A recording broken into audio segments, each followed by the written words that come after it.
Hello YouTube and welcome to the nation of free to play. I'm Mr. Mondstadt and today we have a lot to talk about. The special program livestream for Genshin's version Luna VIII just ended and there will be a new reaction, character buffs, stack banners and of course the new 5-star Sandrone. I will go over her kit, the buffed units and their value, as well as the rerunning characters Columbina, Citlali and Raiden. In the end, I will give you my F2P pull priority lists for various account scenarios, so again, lots to do, so let's get right into it.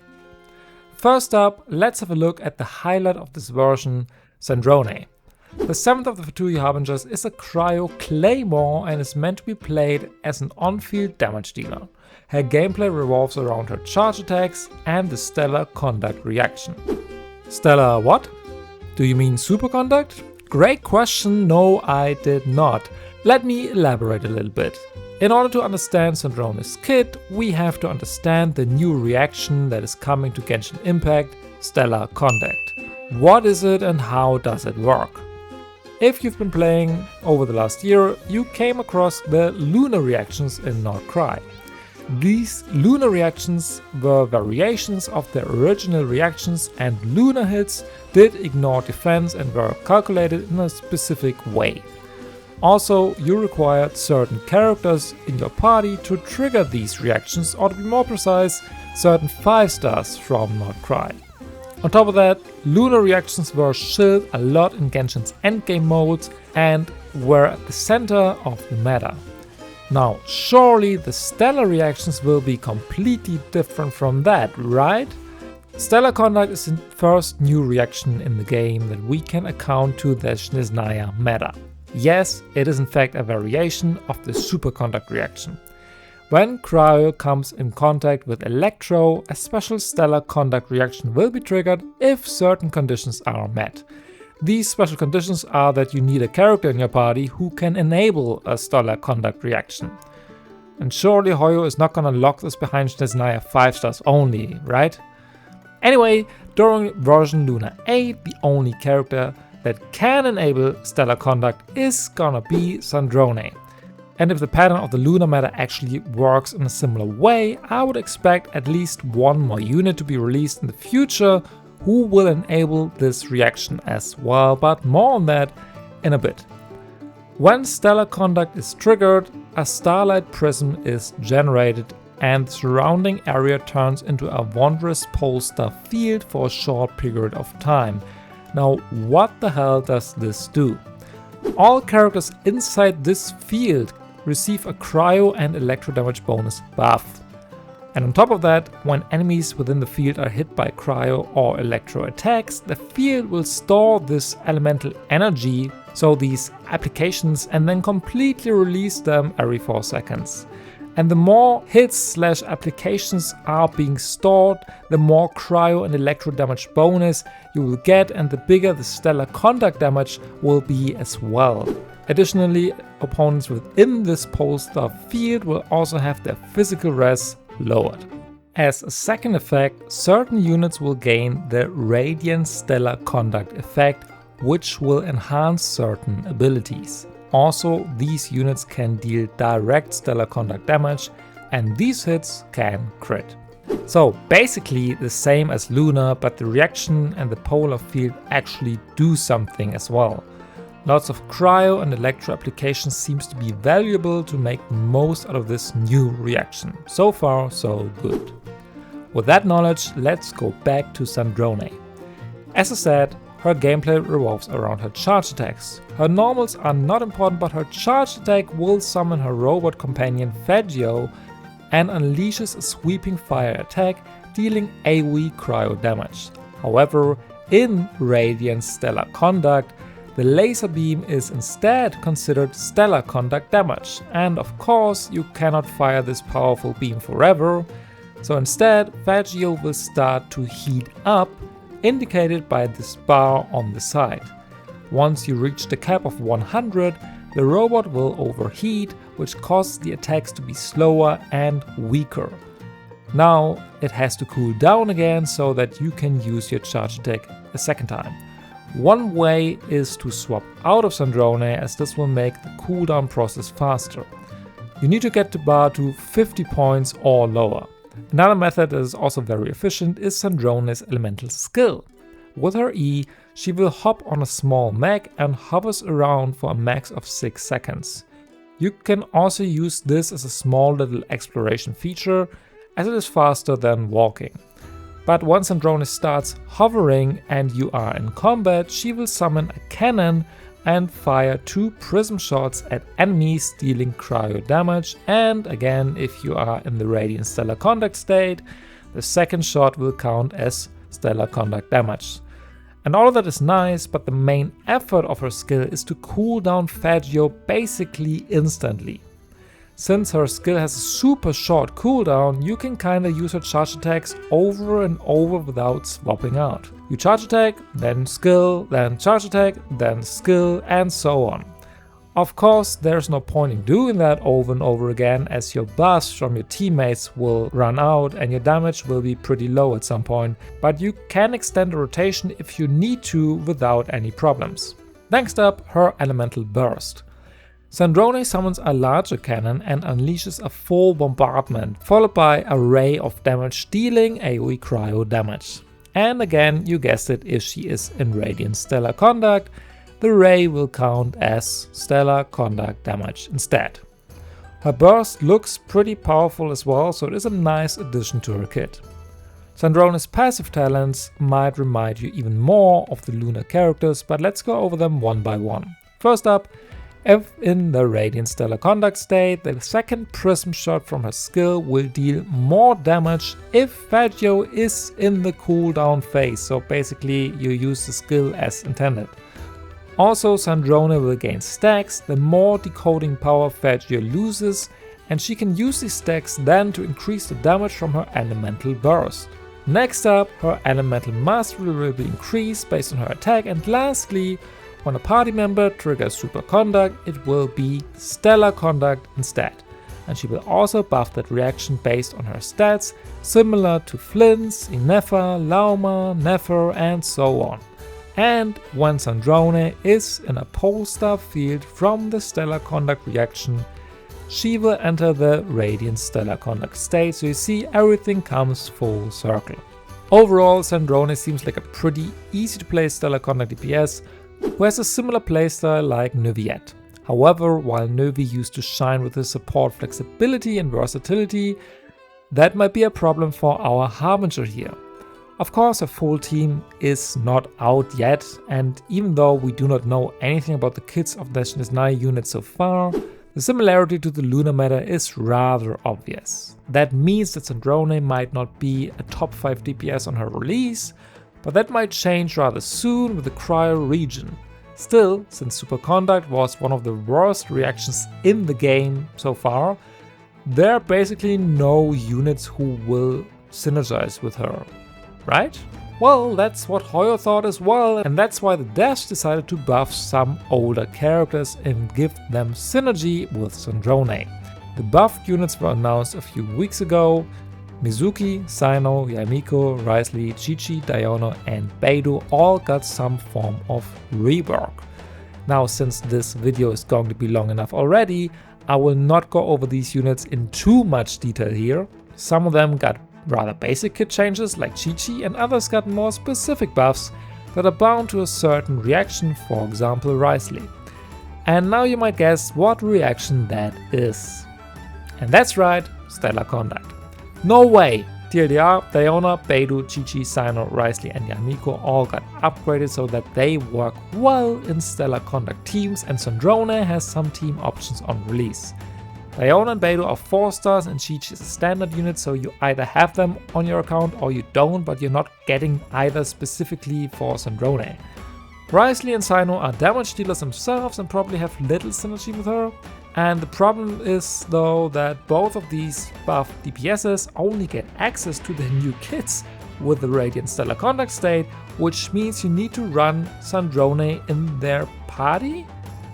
This does not make a lot of sense and strongly indicates that Hoyo is gonna release another unit soon that is able to enable the Stellar Conduct reaction other than Sandrone.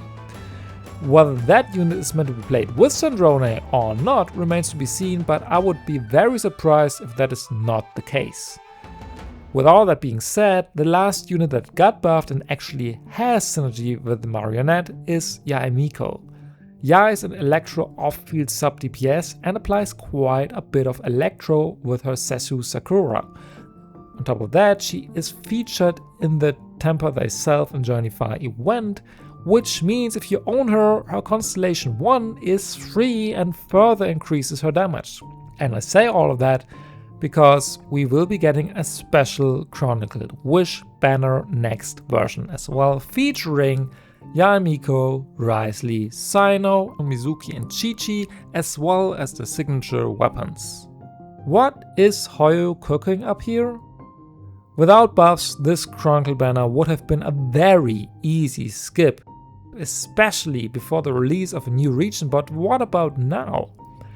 To be honest, based on some early calculations and theory crafting, it seems like the only viable unit on here in terms of meta is Yae. She will most likely be in Sandrone's best teams, at least for the foreseeable future, and might contribute a non-neglectable part of the team's damage. Whether she will get replaced by a new 5-star down the line remains to be seen, but more and more people start to doubt that. That could mean that Yae Miko might actually be in Sandrone's best team, period. The problem with that information, we do not know. If the devs decided to run a different strategy for Snezhnaya, where they buff old 5-stars and these units will become the Innefa, Lauma or Linnea of the stellar damage dealers, things will be even trickier than in Nod-Krai. Or they buff old units only to bait the player base and then replace them with a new shiny unit anyway, kinda what happened with Venti in Vaka teams. Again, we do not know what's going to happen, but as a free-to-play player who would like to get Sandrone, I will say this. I cannot imagine that pulling a 4-year-old character who apparently is only viable in one team core is a good pull value entering a new region. Now, I might end up being wrong, but if that is the case, perhaps Sandrone's team then is not for me. Overall, I cannot recommend pulling on this Chronicled banner with a clean conscience. I know how hard it is to save up primos, and with Snezhnaya around the corner, there will be many new characters coming that players want, and even though the buffed units may look really juicy at the moment, I would not go for this banner as it could very well end up being bait, especially with Qiqi and Mizuki on there. And I stand by the fact that you should not pull a character for meta past their first rerun. If you did not get them by their first rerun, then don't get them. Again, all of this applies to meta-oriented players, so if you just want any of these units because you like them, well, don't listen to me and go ahead. Now, I did end up yapping quite a bit about this banner and possible future scenarios, but now I want to go back to the main content of this video. With Sandrone out of the way, let's have a close look at the other rerunning units, starting with Columbina. Sandrone's favorite Tea Party guest is getting her first rerun, and since her release in Luna VIII, she has left a strong impact on the meta. As the Archon equivalent of Nod-Krai, Bina works as a best in slot support for all 3 Luna reactions and lifts the damage numbers of all the other Luna 5-stars to another level. Her Hydro application from her skill and the Luna damage buffs from her burst make her the best Luna enabler in the game, and due to her passives she can enable all 3 reactions, so Luna Bloom, Luna Charge and Luna Crystallize. However, Luna Bloom and Luna Charge don't really do anything different from normal Bloom and Electro Charged, so if you thought that you just need Bina to deal big damage numbers with old Electro and Denver units, you were mistaken. Columbina's value for most accounts is undeniable, but it is locked behind other Luna 5-stars. The Moon Goddess will not work that well with older damage dealers and is pretty much restricted towards Luna teams. Whether you play her with Flints or Nefer though, you still want their best in slot support on top of that, so Columbina does not replace Inefer or Lauma by any means. For Zebai teams, it is a bit different, as Zebai's numbers with Bina and C6 Illua and C6 Goru or Zhongli are already pretty competitive.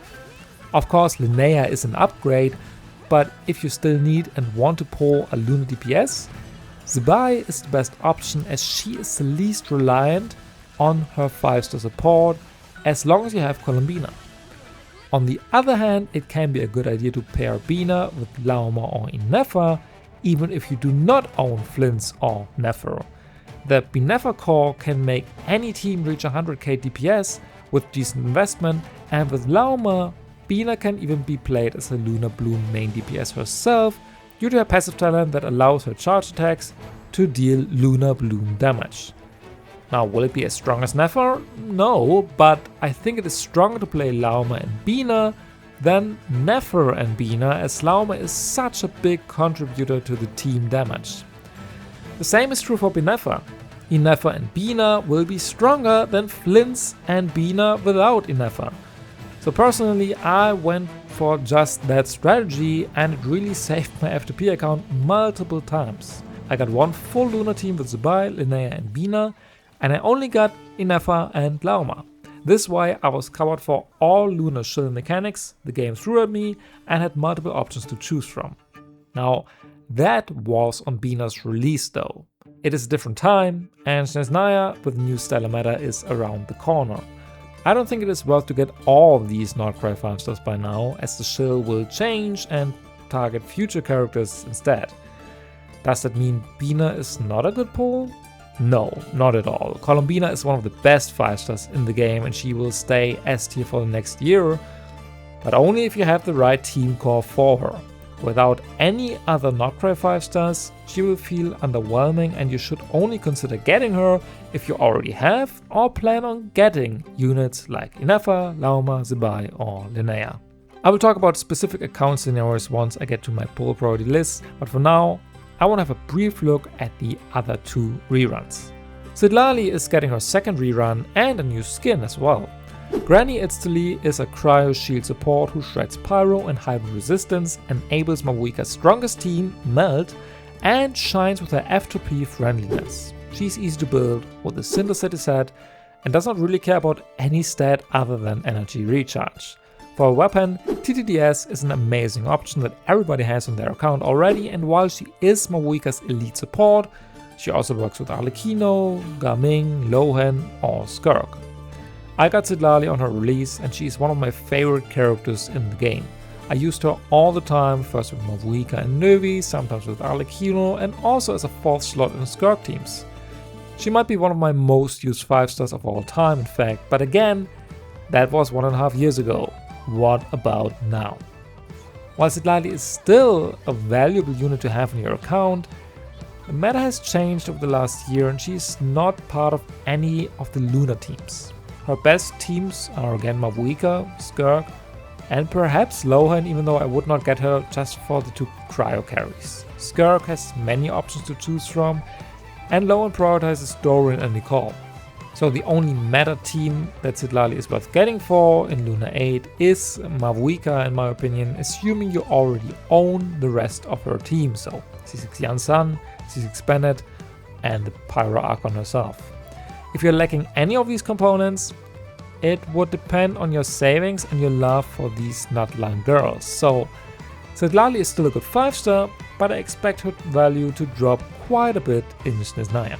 And last but not least, my former main, Raiden Shogun. As much as it pains me to say, but I don't really understand why Raiden is on this banner, as she has not been a good pull in quite a while, unfortunately, and since she did not receive any buffs, like Yae did for example, her value has not changed at all. Sadly, Raiden as an electro DPS is hardly playable in hard combat scenarios. At Z0, she is nowhere near the required DPS output, and even with new units like Dorian, Nicole and Chevrus, her power feels underwhelming. I play my Raiden as a Hyper Boom trigger with Dragon's Bane and as much EM as I can get her. This way she is at least still viable in some Abyss floors with Lauma, Xingqiu and Nahida. I would love for her to receive some buffs that make her relevant again, as lore-wise she is a really powerful character, but there are no signs of that by now. Of course, get who you want and like the most, but don't expect Raiden to help you in Stygian or Abyss. Alright, and with that, all the banners are covered, which means it is now time for my F2P pull priority lists. But before that, if you enjoy my content, please check whether you are subscribed already and consider doing so, as it is free and really helps me out in creating more videos like these. As usual, quick disclaimer, the following lists are created with a meta strategy and endgame scenarios in mind. If you do not care about these sort of things in Genshin, feel free to ignore my advice and just spend your primos on whoever you want. In the end, it is just a game, and clearing Fearless of Stygian does not really reward you anyway, so just play for the fun of it. However, if your goal is to be up to date with the meta and get the most account value for your primos, here are my lists. Account number 1. You've been playing throughout Nod-Krai, but did not get Columbina. If you already own Luna 5 stars, your main priority should be to get the Moon Goddess. She's by far the strongest available character in Luna 8, at least for now. Upgrading any Luna team from Cyno to her will result in way bigger damage and more comfortable clears. As a second spot, if you're willing to grind until 7.0, you could opt for Sandrone. Yes, her teams on release are not extraordinary, but I expect her to receive big upgrades with the release of Snezhnaya and new characters. I would not really recommend Citlali or Raiden at this point. Citlali can be viable if you need her for Mavuika, but it is not a future-proof team, and Mavuika has some other options like Overload or the new Vape combo with Mona and Sucrose. Yes, the combos are gonna be tricky, but if you want to keep playing the Pyro Archon, you better start learning them, otherwise Citlali won't help you much either. Account number 2. You are a new player who just started with Snezhnaya around the corner. In that case, you have two options. Option 1 is to go for Sandrone and save the rest for Snezhnaya. If you just started, you will have a lot of pulls available with all the quests and explorations still ahead of you. So grinding enough primos until 7.0 should not be a big issue. In Snezhnaya, there will be a new meta where we all start from scratch. If the Stellar meta is similar to the Luna one, that would mean that we all need to get multiple 5 stars for a team, and that sounds like the fastest way to be up to date. Or you go for option 2. If you do not like Sandrone's playstyle, go get Columbina. Yes, she won't do much on her own, but I expect Sebai and Linnea to get a rerun rather soon. In that case, you can grind for them and go for the currently strongest team in the game. Will it stay the strongest team until the end of Snezhnaya? Probably not, but it will also take some time to get power grabbed. Sebai and Linnea are F2P friendly, as both can run 3-star weapons and still hit very hard. The last option would only come into play if you already wish for Mavuika. Then you could get Citlali for a full team, but be aware that this will not be as strong as you might think. The clears on YouTube all run advanced combos, and without those, Mavuika is no longer strong enough to brute force HP inflated chill bosses. However, for new players, endgame is still a bit down the line, so I just wanted to mention that approach as well. And lastly, account number 3. You are a returning player who benched the game for a few years and now is coming back for Snezhnaya. First up, let me tell you that I'm currently working on a more detailed video for players like you, where I will go over all the changes in Genshin, meta strategies and so on. It should be done pretty soon, so make sure to subscribe and come back for that. For now though, if you own Yae Miko from back in the day, I would put Sandrone as a number 1 priority. C1 Yae is free from the event and Sandrone seems to synergize very well with her. Plus, her teams will only get stronger from now on, so those primos should be invested pretty safely. If you don't have Yae, you could still gamble on Sandrone and hope that Yae will not be required eventually, or you can go for Bina and the Sebai Linnea approach yet again. I would not go for any other unit including Yae herself. Yes, she looks good right now, but who are we kidding? Hoyo is not gonna stop with power creep, and Stellar Conduct will not be the only thing you will be able to play in Snezhnaya either. So don't feel forced to spend all your primos right now, because I have a feeling Hoyo is serving as bread at the moment, while the steak will come a bit later. Overall, the best and safest value is Columbina. Still, I hope my yap and evaluation helped you a bit in making up your mind on the Luna VIII banners, and if so, please leave a like and subscribe to my channel. Let me know who you're gonna pull for in version Luna VIII, or whether you're skipping and saving for Snezhnaya. Personally, I'm a bit torn between going for Sandrone and just skipping and saving for the new units coming in 7.0 and so on. So I think I'll decide spontaneously, but again, let me know who you're going for and who you're most excited about. Also, if you have any more questions about who to pull on your specific account or anything else Genshin related, feel free to ask your questions down below as well. I will try to answer as many as possible. And with all of that said, I'm done for the day. So thanks again for watching, good luck on your pulls, and I will see you in the next video. Bye!